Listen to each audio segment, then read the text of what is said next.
Olá, muito boa noite para você. Boa noite. Comissão processante finaliza relatório sobre denúncia de assédio e sessão de julgamento do vereador Marquinhos das Bananas será na próxima semana. Patos de Minas registra mais uma morte por Covid-19 e confirma 6 novos casos da doença, mas a ocupação hospitalar por patenses em leitos clínicos e de UTI é zerada. E mais. Superintendência Regional de Ensino alerta sobre possíveis punições em caso de recusa dos pais para a volta às aulas presenciais. Os riscos de morte por mal súbito também entre crianças. Prefeitos voltam a discutir implantação de usina para triagem de resíduos sólidos na região. Queda no tempo médio para abrir empresas é avaliada positivamente por empreendedores. Polícia Rodoviária Federal dá início à Operação Finados, com reforço no policiamento, mas sem restrição no tráfego. Futebol. Cruzeiro perde por 3-1 para o Remo e chega a 3 partidas sem vencer. Reclamação. UPA não oferece resfriamento de alimentos para pacientes que utilizam sonda. Fique conosco. O NTV News começa agora.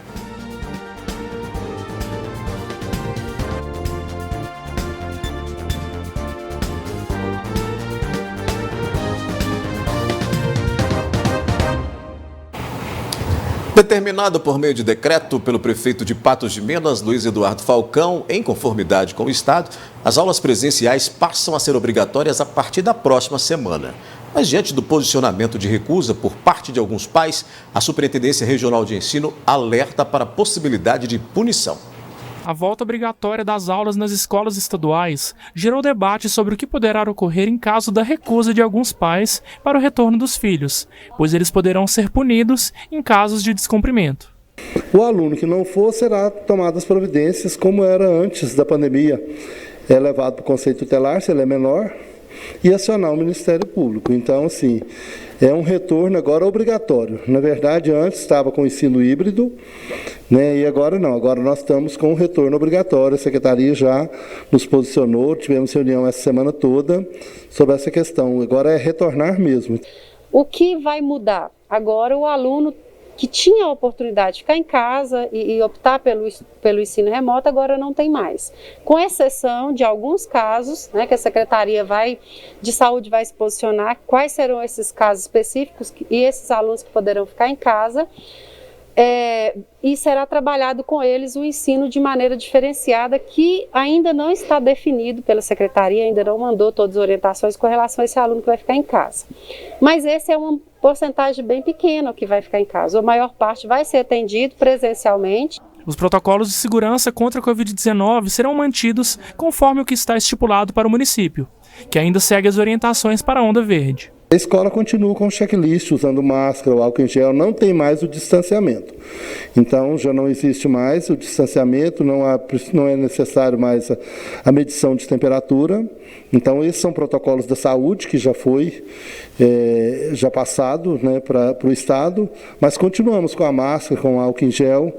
E assim, durante o tempo que nós estávamos com o ensino híbrido, já não teve casos nas escolas. Então, acreditamos que a vida está voltando ao normal. E com isso os alunos também, né, é preciso desse retorno. Eu falo que um dia na vida escolar do aluno presencial faz diferença. Com as aulas ocorrendo de forma híbrida desde o mês de julho no estado, a transição para o formato presencial está mais facilitada. E foi possível por decisão do secretário estadual de saúde, Fábio Becquerete, devido à redução dos casos de Covid-19 em Minas Gerais. Tem as pessoas que gostaram, as pessoas que vão ter algum problema com essa volta, né, que a vida estava organizada em torno desse ensino remoto. A gente tem a questão do ensino médio, né, os alunos que já ingressaram no mercado de trabalho, isso é um problema, porque agora a presença obrigatória requer que ele mude de turno, né, de horário, ou tenha que abrir mão da questão do trabalho para estudar. Mas assim, no geral, eu vejo, né, e a maioria eu acredito que vê também com alegria essa volta. Então que as famílias se conscientizem da importância do aluno voltar. Até porque nós temos avaliações para serem feitas, que é do IDEB, né, o SAEB, que consta o IDEB do aluno na escola, a nota dele, e temos do CIMAV agora em novembro. Então assim, é importante. Cada aluno é importante para nós na escola. Ontem nós noticiamos o falecimento de uma criança no bairro Alto da Serra, no colo da própria mãe. A informação apurada por nossa equipe de reportagem é que o menino morreu por asfixia devido à aspiração de conteúdo gástrico. O mal súbito é caracterizado pela perda repentina de consciência provocado por diferentes fatores, como infarto e arritmia, que podem levar até mesmo à morte. Esta médica do SAMU explica que a condição ocorre com mais frequência para adultos, mas que pode acontecer também com crianças. Um mal súbito nas crianças, né? No caso, não são muito frequentes, né? A gente tem mais mal súbito em adultos e principalmente idosos, mas acontece sim, né?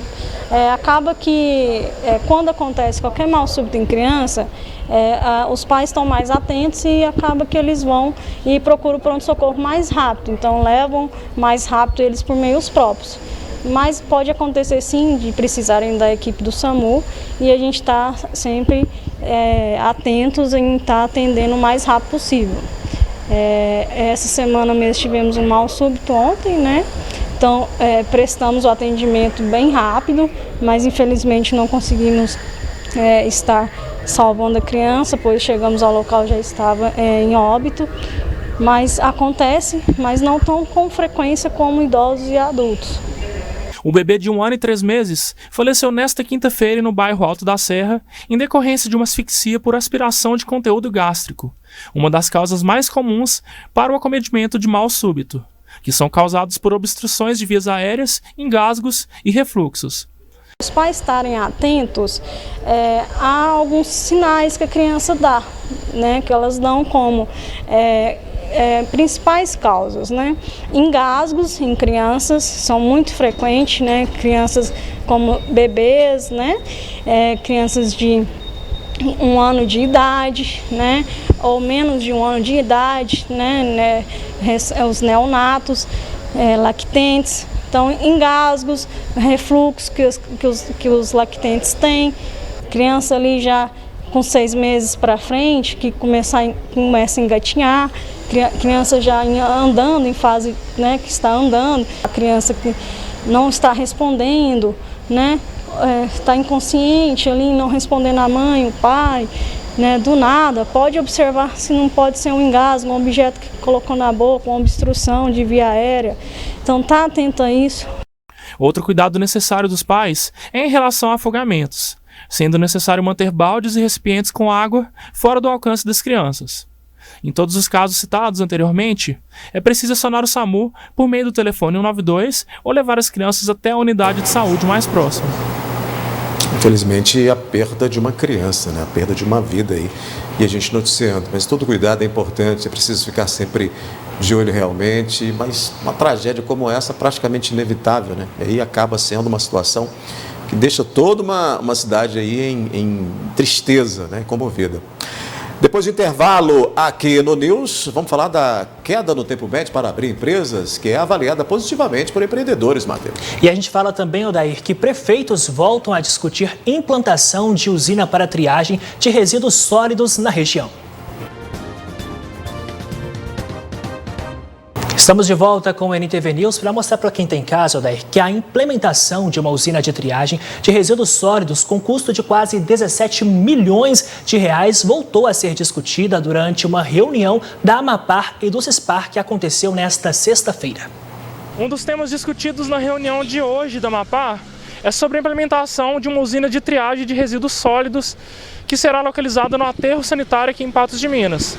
A iniciativa vai ser custeada por uma empresa alemã chamada Dialdi e atenderá 16 municípios da região do Alto Paranaíba. Quem traz detalhes sobre essa futura implementação é o secretário executivo da Amapar, Agno Rosa. A usina de triagem de resíduos sólidos, nós temos 2 etapas. A primeira é que nós conseguimos os 17 milhões para adquirir a usina de triagem, que é a separação, né, toda a triagem do lixo regional. Nós estamos falando em 16 lixões que nós vamos acabar. E esse já está o dinheiro garantido, só falta agora as orientações do Ministério de Meio Ambiente para ver o formato que nós vamos adquirir essa usina. Ela está prevista para ser fixada em Patos de Minas, no atual aterro sanitário, E a segunda etapa é a questão da parceria com a empresa alemã, chama Diaud, onde que nós já mandamos todas as informações de quantidade de lixo, tipo de lixo, quantidade de lixo reciclado atualmente e principalmente a logística desse lixo. Agora eles estão elaborando o projeto, que são um projeto bastante extenso, próximo de 300 milhões a ser investido em Patos de Minas para atender a região. Então nós estamos esperando esse projeto chegar, vem da Alemanha. Há uma previsão dos 3 prefeitos estarem visitando a Alemanha, que é o prefeito Adílio, o prefeito César e o prefeito Falcão, para conhecer a tecnologia, né, na Alemanha. E aí sim nós já realizarmos o contrato e começarmos a operação de implantação, que é em torno de 1 ano. 17 milhões é um projeto específico do Ministério do Meio Ambiente para reciclagem, né? Deixamos bem claro isso. A reciclagem no Brasil hoje ela não atinge nem 28%.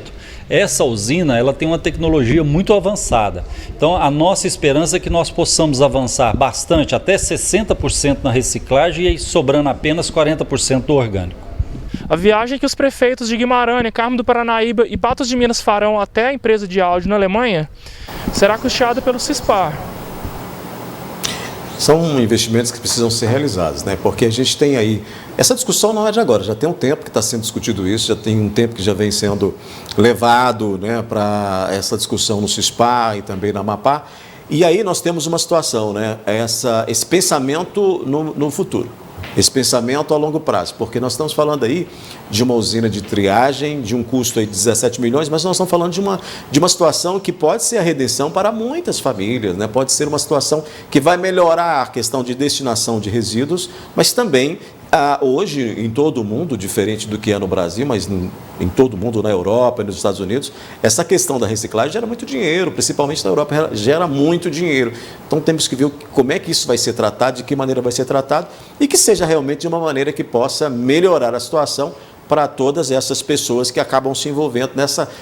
Para que essas pessoas de reciclagem que trabalham, né, que estão aí o tempo todo ligadas à reciclagem, de maneira muito manufaturada, possam ter aí, por meio de uma iniciativa como essa, uma orientação, uma capacitação, uma melhora nessa qualidade aí de vida para poder ter aí a destinação correta desses materiais, mas também para servir de base de ganho, pensando numa economia aí para essas pessoas que lidam diretamente com os recicláveis, né? Vamos acompanhar então os próximos passos. Agora a gente muda de assunto e mostra para quem está em casa que o tempo médio para abrir uma empresa no país caiu de 5 dias para 47 horas no comparativo com o ano de 2019. Os dados constam na plataforma Governo Digital, que é ligada ao Ministério da Economia. Mari e Rose são irmãs. As duas decidiram abrir um negócio em meados de setembro. Uma sempre gostou de moda e a outra sempre teve perfil para administrar negócios. Uma coisa levou a outra e surgiu a oportunidade de abrirem a própria empresa no setor de vestuário. Eu sempre gostei de moda, eu sempre fui bem antenada na moda, sempre me vesti com estilos, não só eu me via isso, mas as pessoas em volta de mim sempre via isso, minhas amigas. Às vezes as pessoas têm muita dificuldade também e às vezes nem descobriu o estilo dela ainda. A gente teve a ajuda do Sebrae e foi uma abertura bem tranquila, inclusive a abertura foi imediata. A gente já tinha decidido o que a gente queria, né, o ramo que a gente queria seguir, mas teve planejamento e a gente planejou bem para poder executar com perfeição. Mesmo com o tempo de planejamento para que estivesse tudo pronto no cadastro como microempreendedor individual, o ato de abertura da empresa em si levou poucas horas. Dados da plataforma Governo Digital, ligada ao Ministério da Economia, apontam que o tempo médio para a abertura de uma empresa no país é 3 vezes menor do que no início de 2019, ficando em menos de 2 dias. Em 2019, o prazo médio era de 5 dias e 9 horas. Atualmente, está em 47 horas. Um dos órgãos muito importantes nesse processo de abertura são as juntas comerciais. Então, as mesmas, elas aderiram ao sistema da plataforma gov.br e isso simplificou muito o processo que antes era adotado. Então, se a gente for pensar que antes a gente utilizava papéis ou que cada um dos órgãos adotava um sistema diferente, quando a gente consegue conectar todos numa mesma plataforma, a gente tem um processo de agilidade e de integração dos mesmos muito maior. Logicamente que há um tempo de planejamento que precede essa abertura, e o empresário precisa fazer pesquisa de mercado, plano de negócios, incluindo o investimento com a empresa e orientações diversas. Mas essa agilidade já impacta positivamente na economia local, pois gera emprego e renda. Quando a gente olha no aspecto do desenvolvimento econômico local, é muito próspero que o processo de abertura ele de fato seja muito rápido, porque os empresários eles querem sediar aquele local, porque desde o início da abertura de uma empresa isso já recorre em custos, né? Então eles querem operar e já estar em funcionamento. Então isso é muito válido porque gera empregos, gera renda, gera divisas para o município e promove desenvolvimento econômico. Patos de Minas bateu o recorde do município que mais abriu empresas em 2009, segundo dados da Receita Federal, com mais de 2.700 negócios abertos em 2021, o que também impacta positivamente na economia local. Muito interessante porque, em virtude da pandemia, o que a gente tem observado é que tem negócios fechando, mas também tem negócios abrindo, né? E com isso traz também um sentimento de otimismo para a nossa população. Até porque em meio à pandemia a gente teve muitos negócios que se fecharam, né, Matheus? E aí quando a gente tem essa diminuição, essa burocracia a menos, né? Desburocratizar a abertura de empresa num país como o Brasil é de uma importância muito grande para que os empreendedores novas lojas possam abrir, porque tem muita gente que desistia no processo. Verdade. No Brasil sempre foi assim, muito difícil de você abrir um negócio e de fechar também, era um negócio assim, muito difícil. Então acho que quando você tira a burocracia da coisa toda, melhora muito, né? Para crescer e gerar emprego, inclusive. Que outros pontos também possam, né, ser facilitados. Sim, claro. Vamos fazer uma parada aqui. Daqui a pouco tem a previsão do tempo para o fim de semana em Patos de Minas. E a gente vai falar sobre futebol, porque o Cruzeiro perdeu por 3-1 para o Remo e chega a 3 partidas sem vencer. Vamos falar também da PRF, que deu início à Operação Finados com reforço no policiamento, mas sem restrição de tráfego. O Ministério da Saúde prorrogou até 30 de novembro a campanha nacional de multivacinação para atualização da caderneta de vacinação das crianças e adolescentes menores de 15 anos de idade. O objetivo é promover a imunização deste público, mantendo coberturas vacinais ideais e garantindo a proteção contra diversas doenças imunopreveníveis. Em Minas Gerais, a estimativa é de que 4.451.989 crianças e adolescentes estejam na faixa etária preconizada pela campanha. E teve início nesta sexta-feira a Operação Finados 2021 da Polícia Rodoviária Federal. Essa operação vai até às 23h59 da próxima terça-feira. As ações da PRF serão desenvolvidas com foco na diminuição de acidentes e no reforço do efetivo em locais estratégicos das rodovias. Além de buscar a fluidez do trânsito, combater as infrações, especialmente aquelas que podem provocar acidentes, como as ultrapassagens indevidas e proibidas, e dirigir sob influência de álcool, dirigir com velocidade incompatível e transitar pelo acostamento. Este ano, não serão impostas restrições de tráfego durante o feriado para veículos pesados. Em todo o estado, cerca de 800 agentes da Polícia Rodoviária Federal se revezarão ao longo dos trechos mais movimentados e considerados críticos pelo alto índice de acidentes ou pelo elevado número de infrações de trânsito. E as dicas são sempre as mesmas, né? Prestar atenção ao veículo, fazer a manutenção antes de pegar a estrada. E quando for pegar a estrada, evidentemente, tomar todos os cuidados para poder fazer uma viagem bastante tranquila. Vamos mudar de assunto, porque a gente fala agora de futebol, né? O Cruzeiro foi derrotado na noite de ontem por 3-1 diante do Remo no Independência. A Raposa chegou a 3 partidas consecutivas sem vencer. O primeiro gol do Remo saiu aos 39 do primeiro tempo. Após cobrança de escanteio, a bola encontra Anderson Uchoa, que chuta de primeira no canto esquerdo da meta do goleiro Fábio. A Raposa empatou pouco tempo depois, aos 45 minutos, falta cobrada por Giovani, Vitor cabeceia para trás e a bola sobra para Eduardo Brock, deixando tudo igual no placar da partida. A vitória do Leão veio no segundo tempo. O defensor do Cruzeiro dá uma bobeada próxima à intermediária, Lucas lança para Jefferson, que domina e manda no canto contrário, fazendo 2-1. E o terceiro gol saiu nos acréscimos, aos 47 minutos. Ronald recebe a bola sozinho e chuta cruzado para encerrar a fatura do Independência. Na coletiva pós-jogo, o técnico Vanderlei Luxemburgo voltou a reclamar da arbitragem. Isso aí é uma coisa que eu já falei até para o Gaciba diretamente, mandei recado direto para o Gaciba. Se você perceber bem o jogo, o juiz tornou o jogo moroso.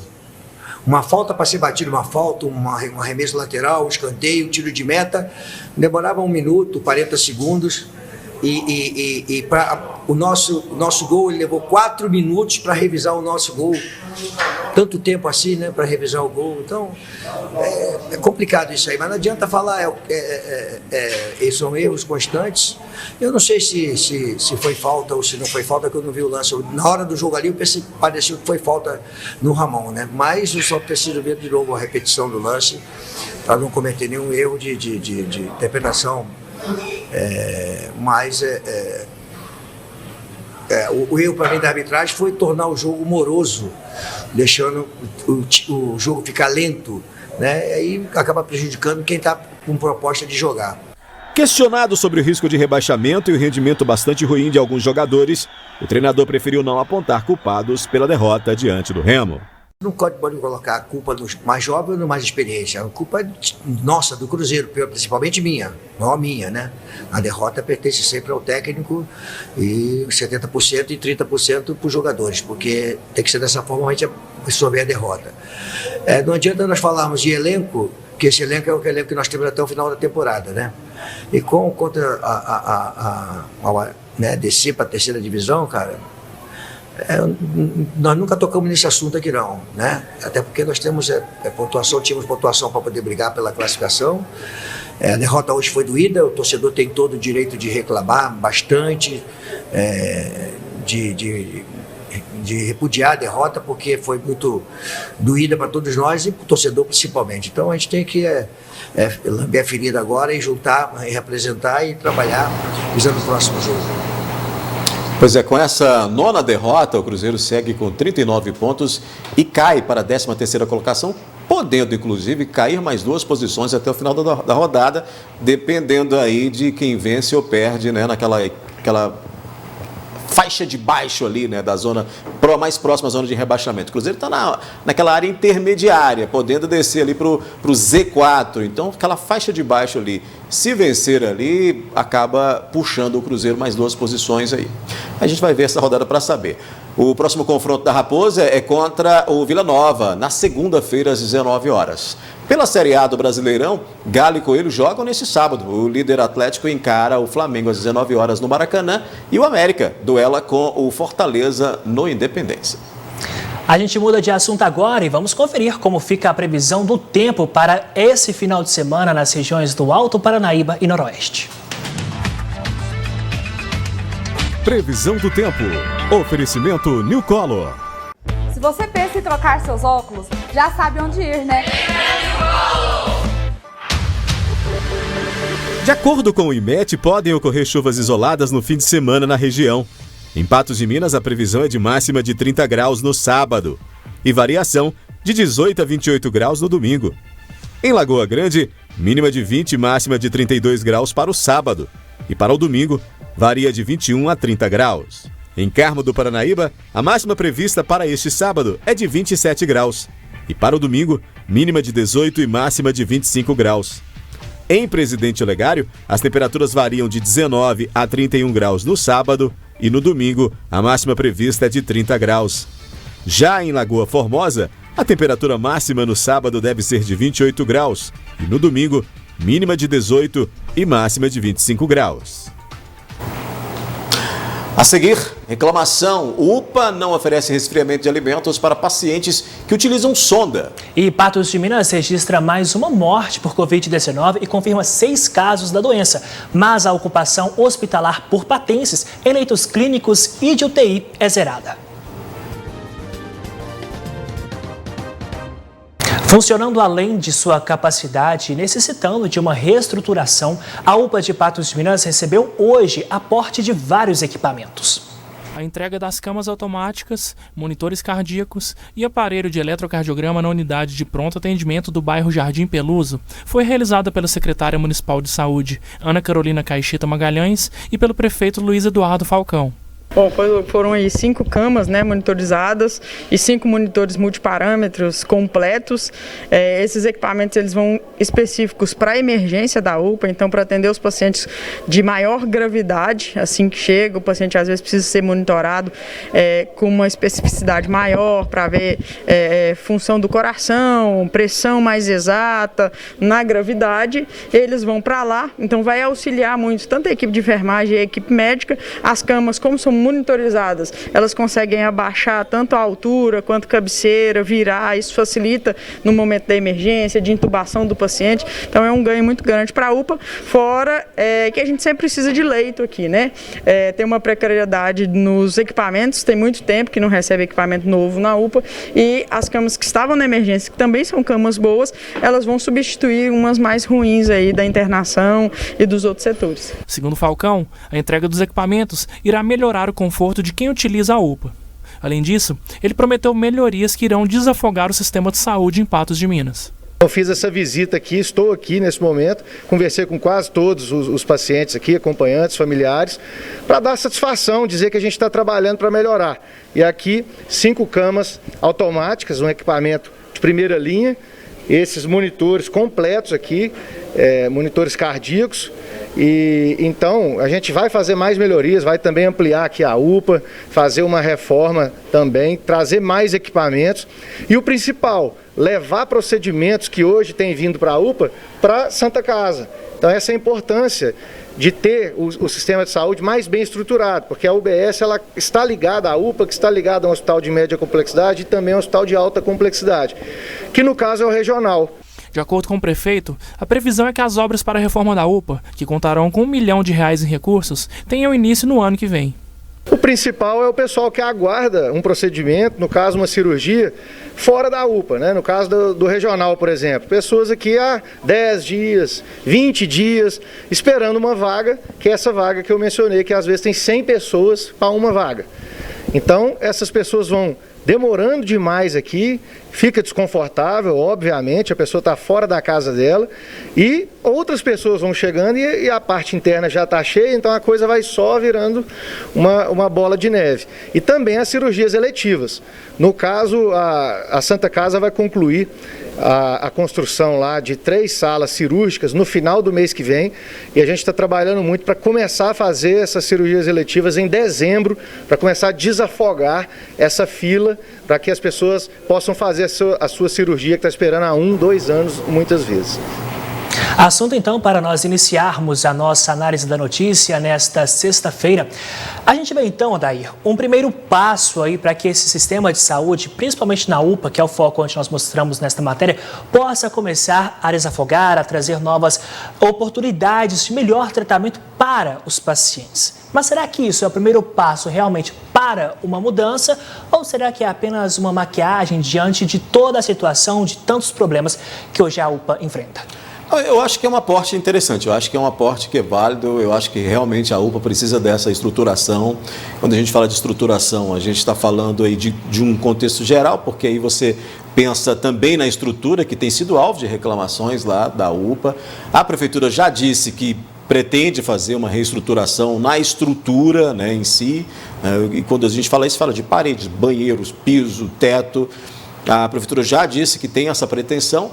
Hoje foram entregues esses equipamentos, que eu acho que é algo que precisa realmente que isso aconteça. Dinheiro para poder reestruturar a UPA, a Prefeitura vai ter, porque nós temos aí a promessa do governador, até mostramos aqui ontem, de 40 e tantos milhões, quase 48 milhões de reais que vão vir para o município de Patos de Minas. Teremos aí 2 prestações de mais de 2 milhões e 800 mil, depois as outras prestações de mais de 400 mil reais, o que vai ser um dinheiro que tem que ser usado na saúde, porque é de repasse da saúde, que deixou muitos outros gestores numa situação muito complicada e que vai vir. Pelo menos é a promessa do governador, que assinou ontem termo junto com a Associação Mineira de Municípios, se comprometendo a isso. Ou seja, esse dinheiro vindo é justamente para aplicar na saúde. Essa estruturação que a gente vê agora, com equipamentos que estão sendo comprados aí, são muito bem-vindos. Algo que precisa realmente acontecer, porque a UPA ela tem sido aí o suporte com o fechamento do São Lucas. Tá tudo, quem vai na UPA percebe isso claramente. A UPA já era alvo de reclamações há muito tempo, com relação à demora, com relação à superlotação, com relação aos atendimentos. Eu me lembro do ex-prefeito José Eustáquio reclamando que a UPA tinha, inclusive, que atender pessoas de outras cidades que chegavam doentes lá e não tinha como mandar aquele cidadão voltar para a cidade dele doente e acabava tendo que atender, o que gera um custo, isso continua acontecendo, né? O que gera um custo muito alto para o município. Ou seja, a UPA precisa desse aporte de equipamentos, como foi feito hoje, e de muitos outros, e de uma reestruturação, e a gente espera realmente que os gestores da saúde no município, né, tanto a secretária quanto o prefeito, tenham aí essa firmeza para resolver essa situação. É claro que esse dinheiro todo que vai vir, Matheus, que eu citei aqui, de mais de 47 milhões de reais, devem ser utilizados também, imagino eu, né, falando como leigo, para a Santa Casa. E aí o prefeito fala aí com relação a isso, a essa intenção de melhorar a situação. É o que a gente espera, é o serviço dele, não está fazendo mais que a obrigação dele, porque ele realmente foi eleito para ser gestor do município, e a saúde, que tem a maior demanda por trabalho, tem que ser aí a menina dos olhos dele para que ele possa trabalhar e muito como gestor, como funcionário do povo, para poder, não está fazendo nenhum favor, para poder resolver essas situações, e merece os aplausos por estar aí trazendo todos esses equipamentos que foram entregues na UPA hoje, aí, seja por meio de convênio, seja por meio entregue pelo Estado, pelo governo federal, enfim, importa que venha, porque nós temos uma população de 150 mil pessoas que precisa de atendimento médico e ainda não pode contar com o hospital municipal, não temos hospital municipal, mas temos a UPA que acaba recebendo essa grande demanda, e essa reestruturação é necessária e é imediata. É influência suficiente o nosso gestor ele tem para fazer isso o quanto antes. É amigo do governador, né? É amigo do governador, e como amigo do governador e como partidário do governador, com essa proximidade, tudo isso ajuda. Então a gente espera realmente que isso ocorra, né, aconteça. Verdade. E por falar nesse assunto, hoje nós registramos mais reclamações relacionadas às condições de atendimento na UPA aqui de Patos de Minas. A falta de refrigeradores para o armazenamento de dietas integrais para pacientes da UPA tem causado transtorno para aqueles que aguardam por atendimentos ou transferências para outros hospitais. Lídia Amaral trabalha como cuidadora de idosos e relata que a situação já ocorre há bastante tempo.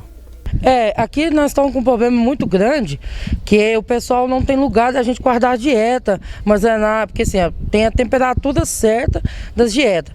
Então hoje aconteceu que eu fui na farmácia, onde que tinha um lugar de geladeira, a mulher falou para nós que não podia guardar a dieta, e aí a gente falou assim, tinha que ter um lugar próprio, uma geladeira para consumo, para a gente guardar as nossas dietas. Dieta é cara, dieta vem de fora, a maioria da família traz o pessoal que tem as dietas que é de gasto ou sonda que o pessoal passa. Então a gente não tem um lugar, a gente está reclamando por causa disso. Tem um lugar para a gente guardar. De acordo com a cuidadora, a orientação foi de que os próprios pacientes trouxessem caixas de isopor para armazenar as dietas. Entretanto, o meio não é apropriado para a preservação correta dos alimentos. A gente tinha que pegar, providenciar um isopor e para colocar as dietas. É um lugar que não mantém a temperatura certa e é perigoso perder a dieta e a gente passar uma dieta vencida para o paciente, que acontece perder. Lídia espera que a situação seja resolvida e que uma forma apropriada de resfriamento das dietas seja disponibilizada aos usuários da UPA.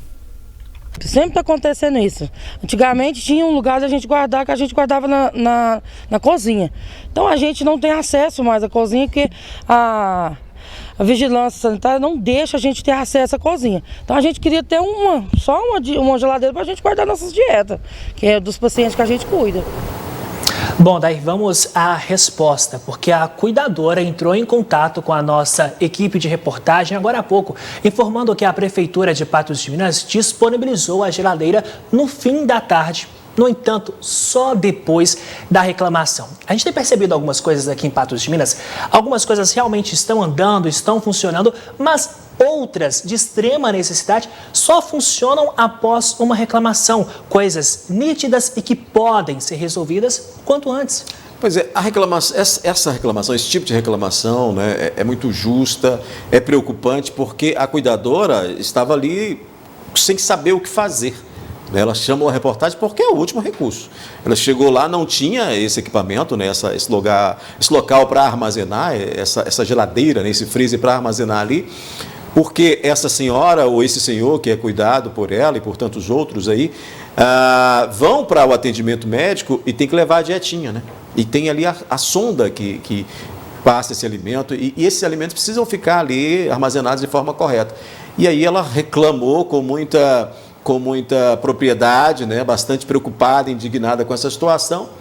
E aí o equipamento foi levado para lá, foi resolvido o problema, né? Esse é o papel da imprensa de estar mostrando e esse é o papel do município, de resolver a situação. Porque a gente tem aí uma demanda pelo serviço que tem que ser prestado dessa maneira, está resolvido. Ela ficou satisfeita porque aí resolveu a situação dela. Os outros pacientes que vão depender desse freezer, dessa geladeira, vão ter acesso, aí, pelo menos a gente acredita que vão ter, né, acesso aí já com essa disponibilização, porque não pode ser só para ela também.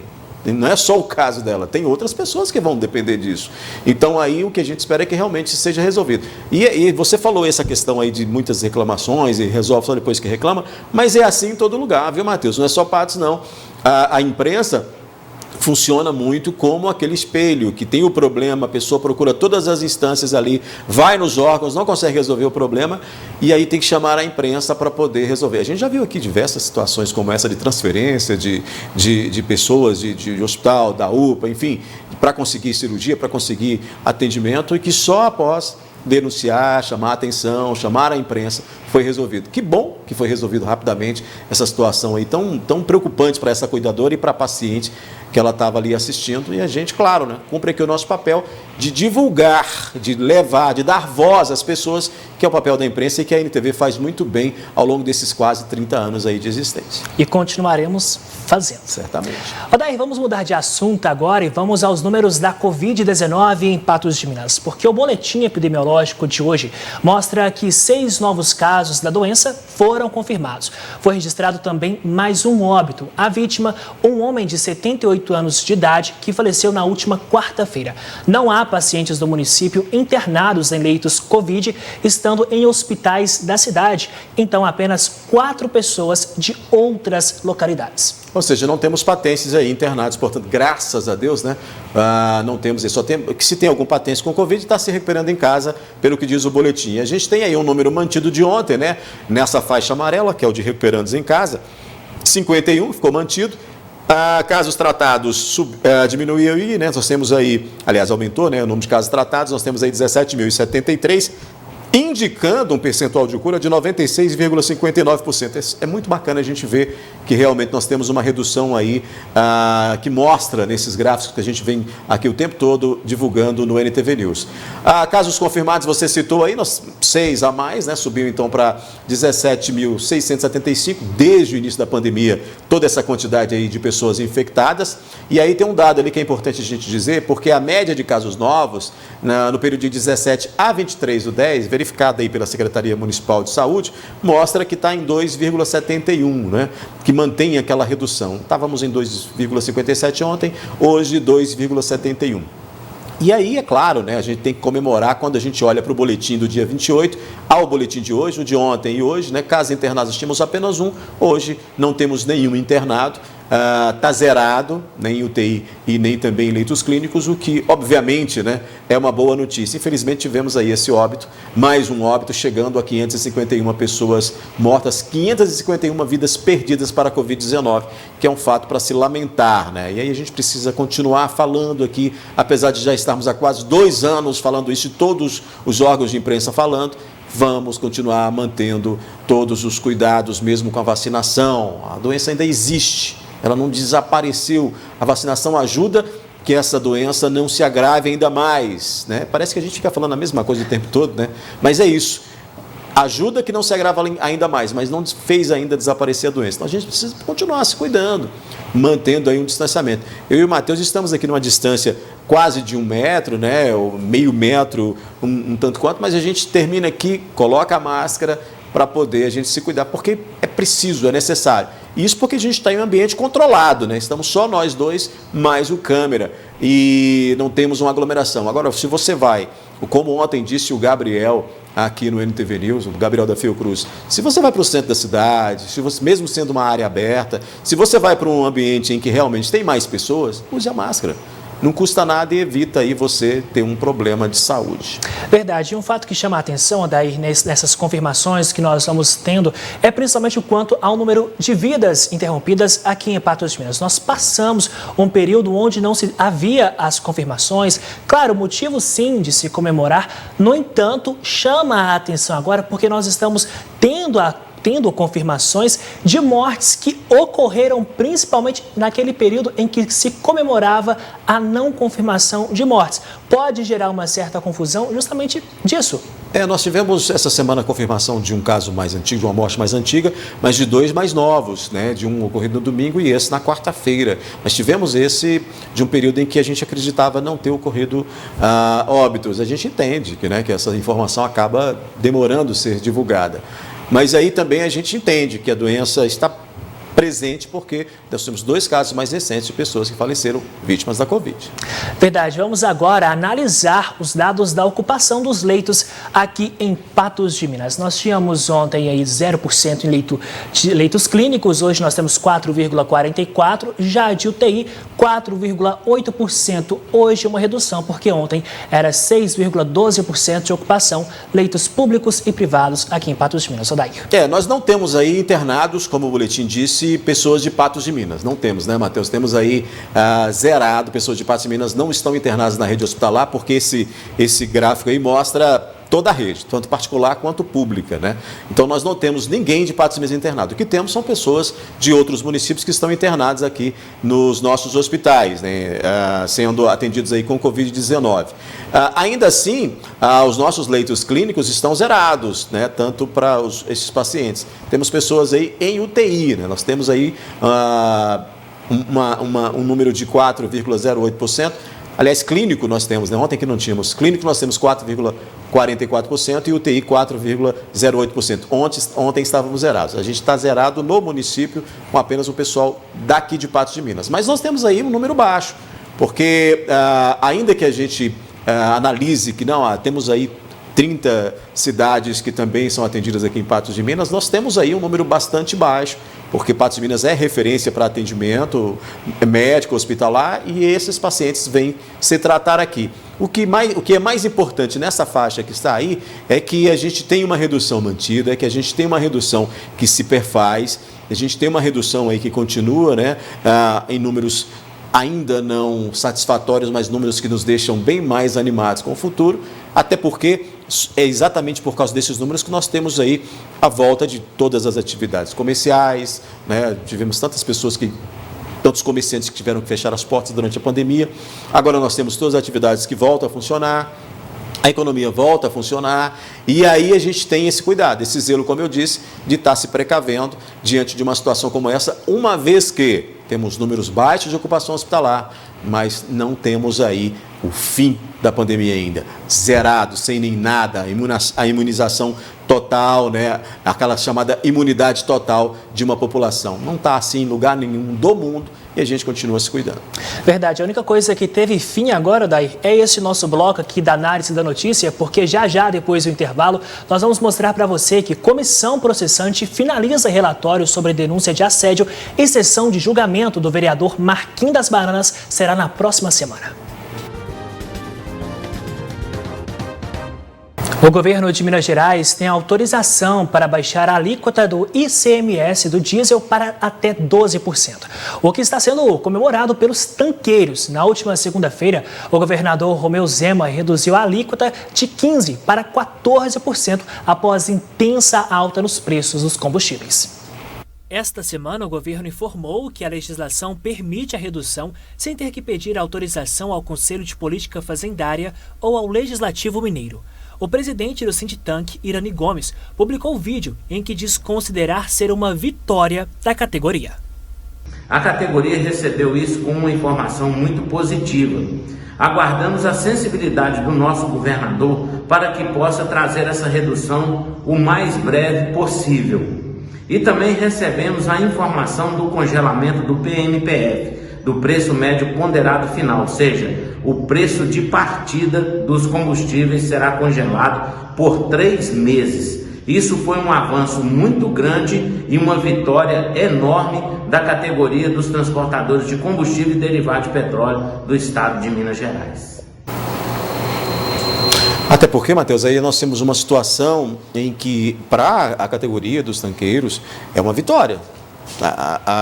Já tem um tempo, e a gente não sabe se essa vitória vem por causa do período pré-eleitoral, por causa de outras situações, né, por realmente uma sensibilidade do governo.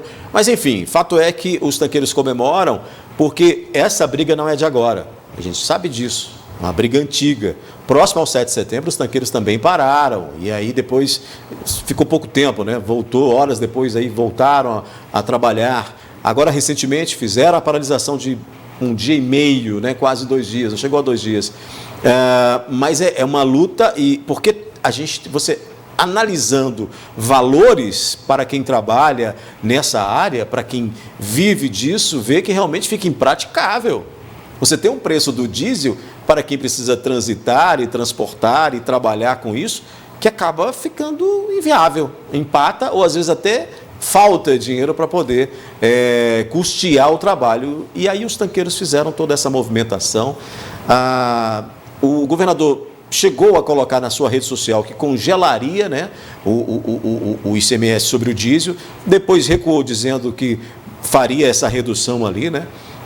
E agora tem autorização, não precisa passar pela Assembleia Legislativa, né, para poder realizar isso, para poder fazer essa redução maior para 12%, que é o que pediam os tanqueiros. Os tanqueiros pediam essa alíquota de 12%. Eu me lembro aqui que eu entrevistei ao vivo aí o presidente do Sindicato dos Tanqueiros, e ele disse o seguinte: olha, a nossa pedida é 12%.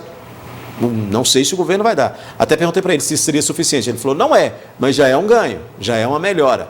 Só que diante do aumento sucessivo, quando o governador fez aquele primeira redução, diante do aumento sucessivo do preço dos combustíveis pela Petrobras, acaba ficando quase que ineficaz. Aí os tanqueiros querem o quê? Querem o congelamento de uma parte das alíquotas e essa redução para 12%, que já foi aí autorizada para que o governador fizesse. Agora é a sensibilidade do governador canetar isso, colocar isso no papel e realmente dar um fim a essa situação, ou pelo menos dar um fim não. Dar um fim é uma frase muito mal colocada. Resolver essa situação momentânea, porque com o aumento sucessivo, uma hora ou outra essa situação vai estourar. Até porque o governador não vai segurar essa alíquota o tempo todo aí, para sempre aí, para que os tanqueiros possam usufruir dessa alíquota menor durante muito tempo. Daqui a pouco o Estado acaba tesourando e voltando.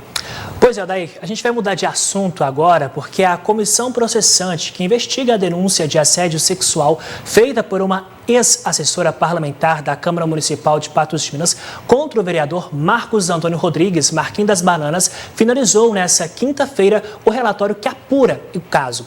O presidente da comissão, Cabo Batista, encaminhou o documento contendo as apurações feitas por meio das oitivas com os envolvidos e testemunhas para a mesa diretora da Câmara, que já determinou o agendamento da sessão de julgamento para a próxima quinta-feira, dia 4 de novembro. Os trabalhos têm início previsto para as 8 horas da manhã, quando então será lido o processo integralmente, o que pode então demorar mais de um dia, inclusive com as declarações dos advogados. Ao final dos trabalhos, a comissão deverá emitir parecer conclusivo para a procedência ou improcedência da acusação e solicitar ao presidente da Casa que convoque sessão para julgamento em plenário, sendo necessária então a maioria qualificada de 2/3 para eventual cassação do mandato do vereador Marquinhos das Bananas. Agora, Daí, a gente tem que acompanhar os próximos passos, a sessão de julgamento, sim, próximo passo marcado para quinta-feira. Que não é aberta, viu? Que é uma sessão não aberta nem para a imprensa, justamente, e a alegação é de que é para poder preservar a denunciante, né? Preservar a denunciante ali nesse momento, mas enfim, a gente acaba não entendendo bem, porque todo mundo já sabe quem são os envolvidos, mas enfim, é um rito que vai ser seguido pela Câmara e a gente respeita, mas claro, vamos estar lá tentando cobrir, entrevistar todos os envolvidos ao final. O que a gente entende aí disso tudo que foi feito aí, Matheus, dessa sequência, é que há realmente uma conclusão né, de tudo, porque se ouviu todas as testemunhas de um lado e de outro, se ouviu as alegações, os dois lados levaram ali as pessoas que pudessem falar dessas situações, a comissão processante faz toda essa arguição, ouve todo mundo, coloca no papel, investiga tudo e finaliza esse inquérito,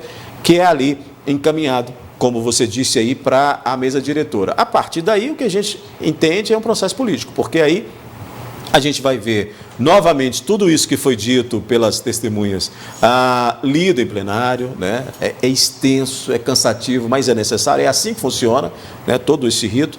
E depois, então, que a gente vai saber se o Legislativo patense vai ser favorável à cassação ou não do vereador Marquinhos das Bananas. Evidentemente que a gente vai acompanhar tudo isso, claro, né, com o nosso jornalismo trazendo aqui essas informações, até porque é o assunto que movimenta a cidade, infelizmente, né, que não é um assunto que a gente gostaria que tivesse ocorrido, ou que tivesse sendo debatido. A gente queria que estivesse debatendo, era a cidade, né? Queria que os vereadores estivessem envolvidos em situações da cidade, em situações de melhorar a cidade, e não em situações como essa, né? Que tem uma comissão processante, uma CPI também que rola, enfim. O que a gente espera do Legislativo é que isso não tivesse que ser levado para o plenário, para a comissão processante e outras situações. Mas nós vamos acompanhar sim, vamos saber qual vai ser o futuro político aí do Marquinhos das Bananas. Pois é, com essa então a gente encerra o NTV News desta sexta-feira. Mais informações no patosja.com.br. Antes de encerrar, vou confessar o nervosismo de estar aqui ao seu lado. Sempre um prazer. Boa noite, Adair. Matheus, sempre um prazer. Boa noite para você. Amanhã eu estou de folga. O Matheus vai estar de plantão, né? Tem essa situação dele amanhã vai vir sozinho, mas vai estar aqui muito bem representando toda a nossa equipe de jornalismo. Boa noite para você e a gente se encontra segunda. Até amanhã.